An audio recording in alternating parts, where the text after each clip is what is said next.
Hello and welcome to Rosberry Crafts, my YouTube channel where I share all my crafty adventures. Today is February 10th, 2023, and this is episode 48. My name is Roz and I live in Lake Country, British Columbia, Canada, with my husband and my two kids who are 12 and 11.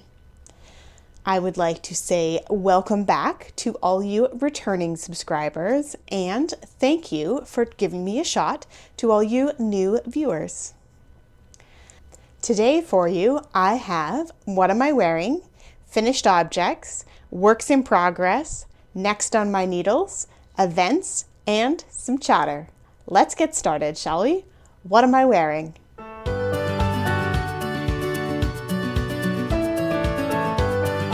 Today I am wearing what I dub my rainbow shawl. You can see it is a rainbow of colors, maybe not a traditional rainbow, but definitely has some of those rainbow colors in it. And this pattern is Solarium by Sylvia McFadden. It is a triangle shawl with a nice deep V on it. It goes down like to my pants. So it's very cool. It has a lovely picot lace bind off on it. So just with the dark green there. And it is reversible because it's garter. So you can wear it one way or the other. Looks the same pretty much. And the yarn is a Vice Blurred Lines, and it is one continuous yarn that was dyed in this gradient. So, and it's a one skein shawl, so that is good. And the colorway is Plain Jane. I actually have no idea whether they're dyeing still. I picked this up from Knit City, but it was one of the yarn stores had a booth, and they were offering this pattern for free if you purchased the yarn. So there we are, just for the weekend kind of thing. Like if you at the show, that was like their special. Yeah, I think this was the first like gradient yarn I knit with, and I just could not get over it. It's just so cool. Yeah, so that is that. And that is what I am wearing, and we will move on to finished objects.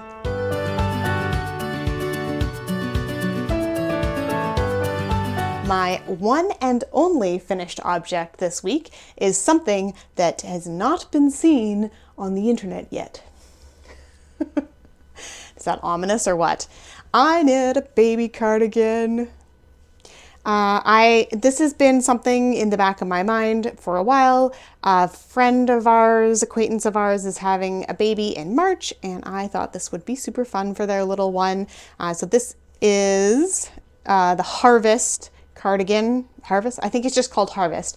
It is a Tin Can Knits pattern. Yeah, I knit a lot of their stuff. It's great for basic patterns. It has not been blocked yet, but there are buttonholes. So there are 3 buttonholes, kind of chunky ones. I love this garter stitch edging. The yarn worked out perfectly on it. It's also got the cuffs, and you could roll up the cuffs if it's too long for the baby, and looks pretty much the same, but just depends on how long their arms are. So it's great. It's knit all in one piece from the top down, and yeah, it's a super easy pattern. I just got to wash it, and then I got to find some buttons, and we will be good. So yeah, I've said the pattern. The yarn might look familiar. This was the leftovers of the Loops and Thread Impeccable that I knit my flax sweater, also a Tin Can Knits pattern, last year, the year before last. I don't know how long I've had that sweater, but it is 100% acrylic. Now that I'm saying that, I'm like, is it 100% acrylic? Let's look, shall we? Machine washable. Oh, it is 97% acrylic and 3% other fibers, which is probably the speckles, the tweediness of it. Yeah, so this is Impeccable, and the color is Aran Tweed. So yeah, it's a cream. It's not a white. And it is machine washable. And it gets so super soft the more you wash or and dry it. So I am very excited for this for a baby knit because it is easy on the parents to take care of, but also will look super cute. I made the 6 to 12 month size. As cute as the tiny little baby things are, they're not very useful. And with this baby being due in March, then through the summer is not really when they're going to use like a 3-month size for a sweater, a chunky sweater like that. So I figured I'm just going to go up a size and it'll fit the baby in the fall or the winter, and that is good. So yeah, that is it for finished objects. I have been working hard on a lot of projects though. So let's get prepared for works in progress.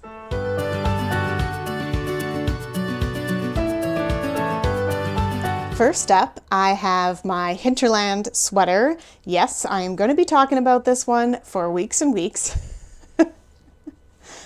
So let's review the details real quick. This is Hinterland by Jennifer Steinglass. It is a top-down circular yoke sweater.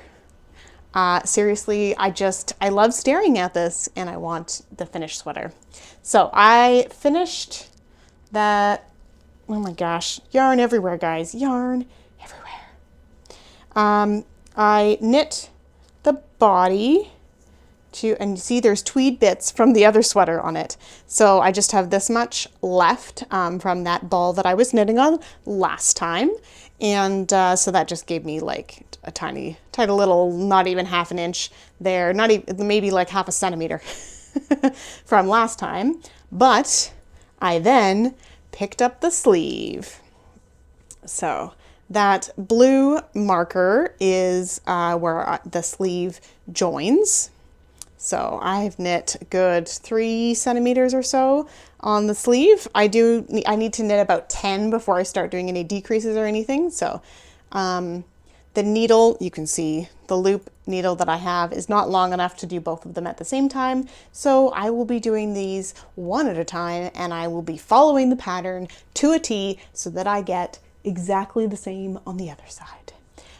The other way that I do this is that I mark all of the decreases as I knit them, and then as I knit, then I take them off of the one sleeve and put them on the other sleeve when I do the second one. And then when I have gotten through all the markers, I know that I have gotten through all the decreases, as many so that they match. 90% of the time, this works. We will see. Anyway, so that needs quite a bit more work on there. But yeah, so sleeve in the progress. There is a bit of color work on the cuff. It's totally fine. So I will be working on that. I have lots of the buff. I should probably talk about the yarn. The yarn is Cascade 220 and the fingering in dark plum and buff. And I have 3 skeins of the dark plum yet left and 1 and a bit of the buff. So plenty of the buff left. And then I'm going to finish the sleeves, and then I will basically knit the rest into the body to make sure I get the length that I want. I think there'll be enough. I'm trying to think now, because I think I added a new skein like up here. Like it was quite a bit of knitting that I got out of one skein. Is it on the inside? Does it really matter? I don't know. It was well up there. So anyway, we'll move on from that. That is it for the Hinterland, I think. I'm just going to keep working away on that. And we'll move on to the next project. That's the word I'm looking for, project. And it doesn't seem like it. And I really need to put in a marker so I can track some progress. But I have made some progress on my Stormborn shawl. Oh, it's so hard to see. You know what? Lace looks like gobbledygook until you block it. Like if I really, really stretch it out, you can kind of see it. But once it's all blocked and laid out, it's going to be amazing. I am on the, not to give away too much of the secret sauce, but I am on the third chart that you do before you start the second or the other spines. So there is a center spine that you can see here, and that does continue all the way down the shawl. And then there are two other spines, so it makes it look a bit more like a bat wing or a dragon wing, if you will. So yeah, this pattern is Stormborn by Kristen Oshbow Helmrich. So, yeah. And it is on Fireweed Fiberco Sparkling Sock, and it is a one-of-a-kind colorway, so you can't get it. But anyway, it is super fun. I am very excited about this. It is like, it's a lace pattern, and I'm sure that I'll get into the swing of it a bit, but every row so far has been different. So it's not like I need to have the chart on my computer in front of me. I use Knit Companion. I haven't really ever talked about that, but maybe I'll do a special on that and record some of the things that I use in Knit Companion. So for more complicated patterns, I import the PDF into Knit Companion, and I do have like the paid for membership. The free membership, I think you just get a couple basic things, like you can load the patterns in and you can kind of move pages and slidey bars. But with the paid one, which is not that expensive for what it is, you can cut the charts, and then you get a little row counter on the chart and it moves it up. And you can put the legend beside it, and you can do like, what's the word I'm looking for? Linked row counters. So if if you're on a sweater and you have like a cable pattern, two different cable patterns, and one is a 12 row and one is an 8 row, you can count both of them at the same time. And maybe you need to do increases every, 20th row or something. You can count all of those things, and you just click the one button and it moves up all of your linked row counters. That's way too much detail because that's not what I'm doing for this one. I am using it for the pattern is in there, and then I've cut the charts out and have them on their own row counters as well, so I know what row I'm on. So that is it for the Stormborn shawl. Next up is my scrappy worsted Musselburgh.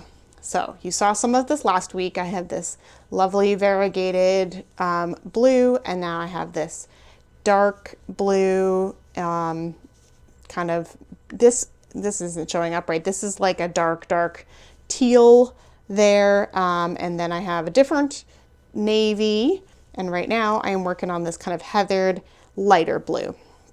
So that's it all together so far. And next up I have this kind of medium gray going in. So I've just been keeping my yarn in the hat. It's like its own little project bag.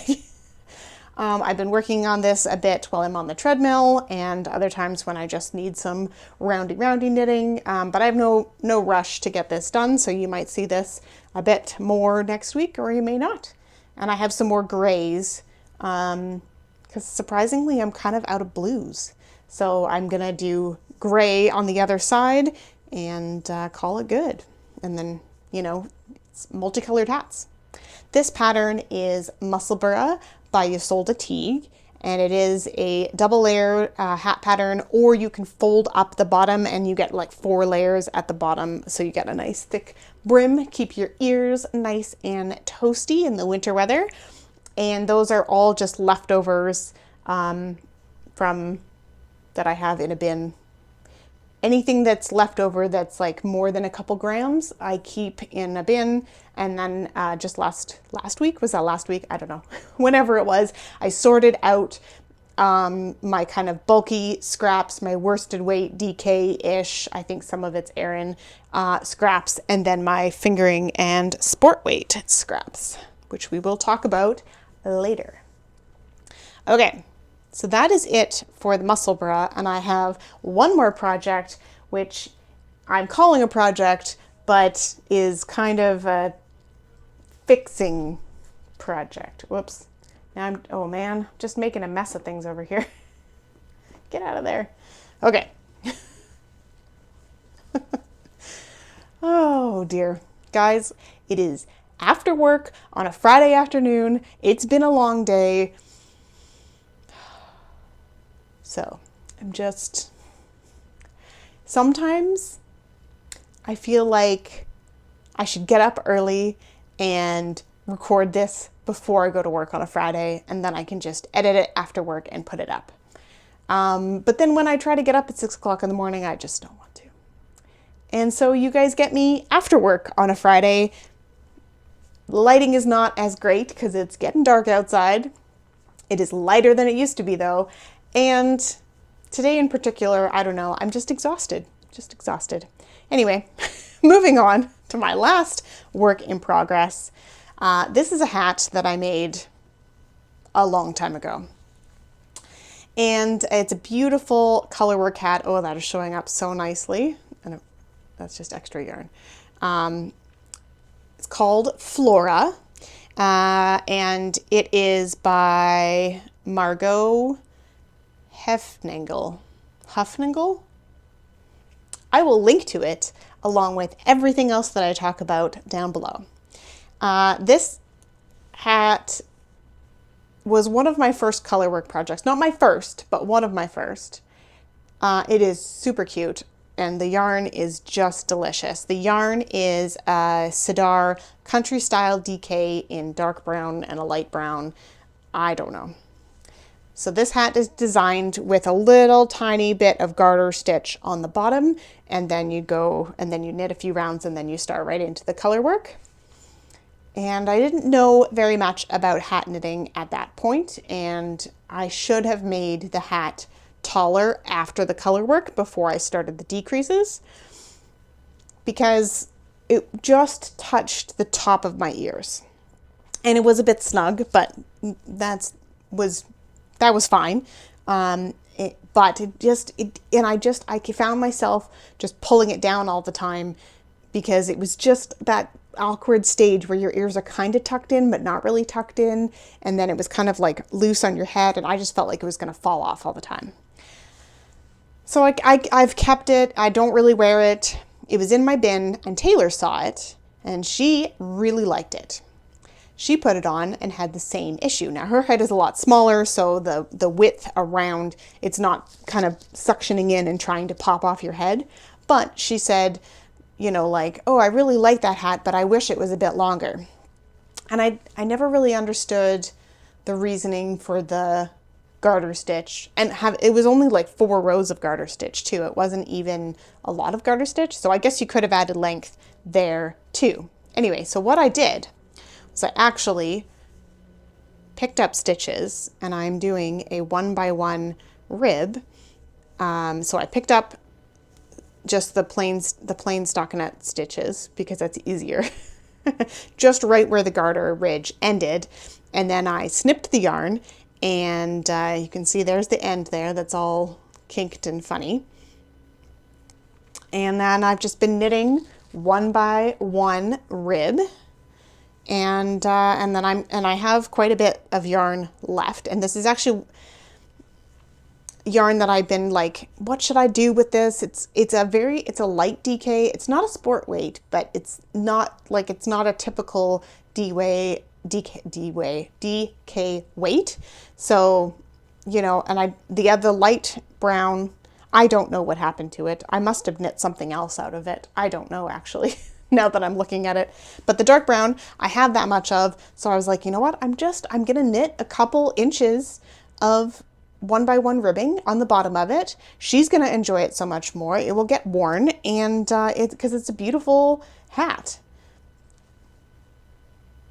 And it's one of my first color works that actually worked out. You can see like there's definitely some like puckering of stitches. It's showing up great on camera actually. In real life, it's a bit more faded. Anyway, it's beautiful. I love it. And Taylor is going to enjoy wearing it. So I think I talked about that enough. Let's move on to next on my needles.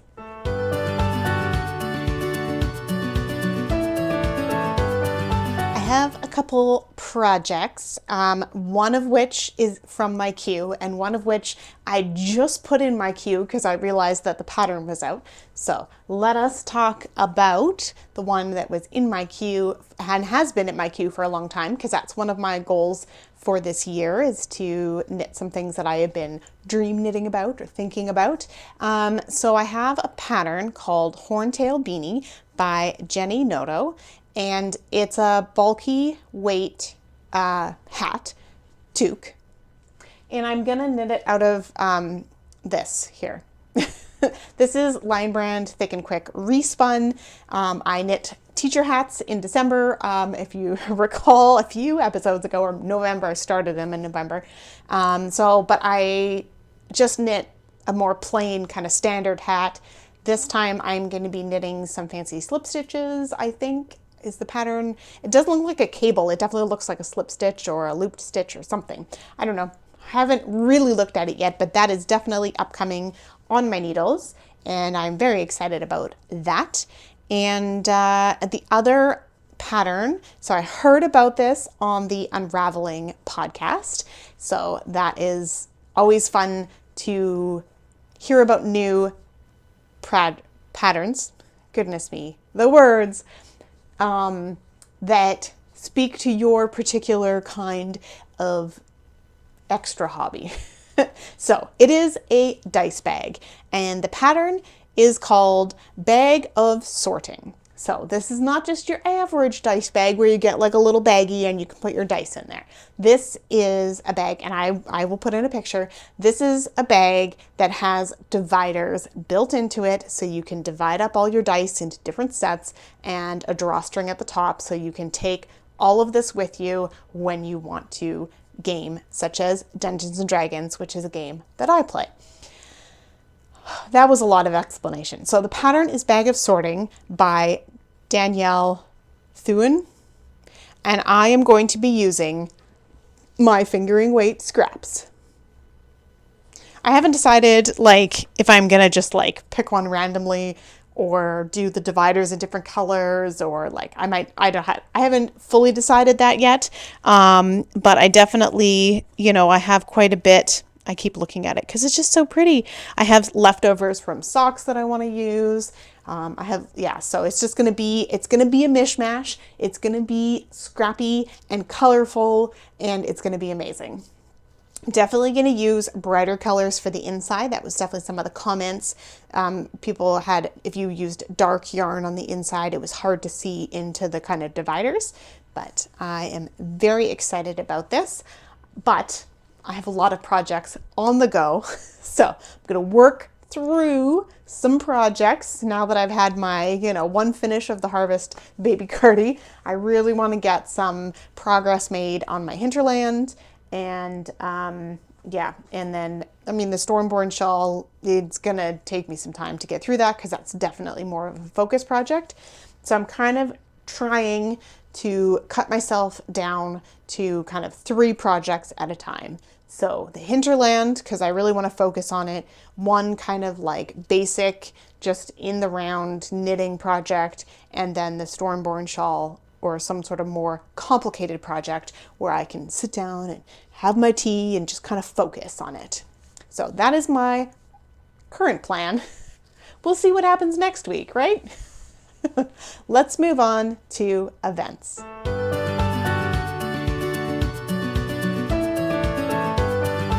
For events this week, this is the last week that I will be talking about the Downseller Studio Pigskin Party. The deadline is the 13th, which is Monday. So the Super Bowl is on Sunday this weekend, but Monday is the deadline. It gives you just a little bit more time to, take a picture and everything, and get everything loaded into the contest, which is on her website. There's a Google form to submit any prizes and stuff. You can find out all the details at the website listed below if you're interested in what's happening there, but that one is coming to a close right quick. Next up is the Northern Knits anniversary make-along, and I have not worked on my amethyst shawl at all this week So we'll see. I think I have till the end of March to figure that one out. So I'm sure we'll get there. It's fine. It's fine. It's a shawl. It's easy. It's fingering weight. It'll be fine. Next up is my Imagine Knitting Cal. Again, this is a March deadline, and I'm entering, I keep looking at it because it's sitting right here, my Stormborn shawl in that. And the last one, the make along, is We Have Yarn for that. For their birthday, they are finishing projects for January and February. At this point, I'm a little worried that I'm going to finish my Hinterland in February, but I am making good progress on it. I just need to work on it. It's such small yarn on such a small needle. It's taking forever, but it's so pretty. The last event that I am participating in is February. So this is an event on Instagram where you post every day. There is a prompt for each day. If you check out my Instagram, you can see that there's a hashtag and there's an Instagram account that explains it all, and it's just a little thing that tells you what day it is. Today is monochromatic, I think is the word. Yesterday was New Year cast on, so I posted about my Stormborn shawl, which I cast on in January, so it was close enough to New Year's. It's fine. It counts. So yeah, for the month of February, I will be posting there every day. And I'm trying to post something else on Instagram every day as well, whether it's, the weather or my tea or whatever, just some random thoughts for the day. We'll see how often I actually post 2 things a day, but we'll try. We're trying here. So that is it for events, and we will move on to chatter.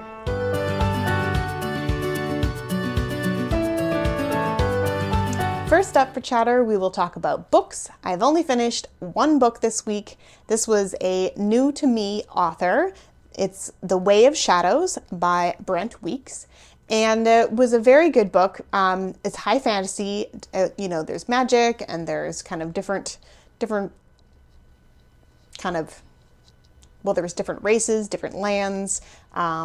So it was, definitely high fantasy. It was a very entertaining book. It followed like one main character, but then you got plot lines from kind of the sub characters as well, kind of flowing in between.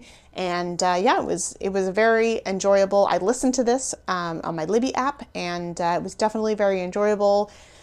I got about halfway through the book and I was like, where is it going to go from here? I feel like it's like culminating to a point, and then it just kept on going and kept me engaged in what was happening, and I really enjoyed it. Definitely like the last probably at least 50% of the book, I was just like, that was the only thing I was listening to. There was no YouTube channels I was watching. I was just like, I'm in this book now. It is quite a long book, so be prepared for that, but it was very enjoyable. What else did we get up to? Last weekend, we were at a friend's house and we did an outdoor fire, and we put in some of those fun color chemicals. Don't breathe them in. I'm sure they're really bad for you, but it makes fun in the fire. It's greens and blues and a bit of purple and fun stuff, right? And I will put in some video at the end of that because I got some cool shots of that. And then the next day I forced my family to go shopping at the mall. We all were kind of at the point where we just needed some new clothes. The kids are old enough now that I can't just buy them a size. They really got to try stuff on. They really got to look at it, think it's something that they would like to wear. Taylor really needed some jeans. She has been kind of sticking to the tight pants for a long time. But now she's in middle school and she needs some preteen clothes. So we went to Old Navy. Where else did we go? That's where we did the most damage for sure. We went to a couple other places, the Children's Place, Mountain Warehouse, Markser Warehouse. So that was for me. I like their shirts. The Denver Hanes, which is their in-house brand, they make a really nice cotton, just like basic t-shirt. I got one with a Henley and one with a crew neck. They're just nice. Anyway, that's enough about our shopping, but I did drag the family to a mall and we all survived. So that was good. And also that same night, Cooper has been doing foods as one of his exploratories at school, and he scratch made macaroni and cheese. And he made some with gluten-free flour, and he didn't scratch make the noodles. We bought the noodles, but I got gluten-free noodles, and he made the sauce with gluten-free flour, and it turned out great. It was so good. I would hope that he would make that every weekend because it was delicious. Lovely comfort food for the winter. And what else? Oh yes, it is still winter, although it was sunny and like +6 degrees out and beautiful. And I was like, all right, spring is coming. I'm gonna set out the deck furniture. It's gonna be great. And then the next day it was completely fogged in. There was a huge layer of snow on the ground and we were just socked in, and it did end up melting later that day, but it was just, everything was covered in snow again. And I was just so disheartened. And then today, this afternoon, it was bright and sunny and warm again. I went out to pick up Cooper after his robotics thing after school, and I didn't even wear a jacket. Like, it was so warm out. It's bonkers. It's bonkers. We will see if we get another drop in temperature, but that is about it.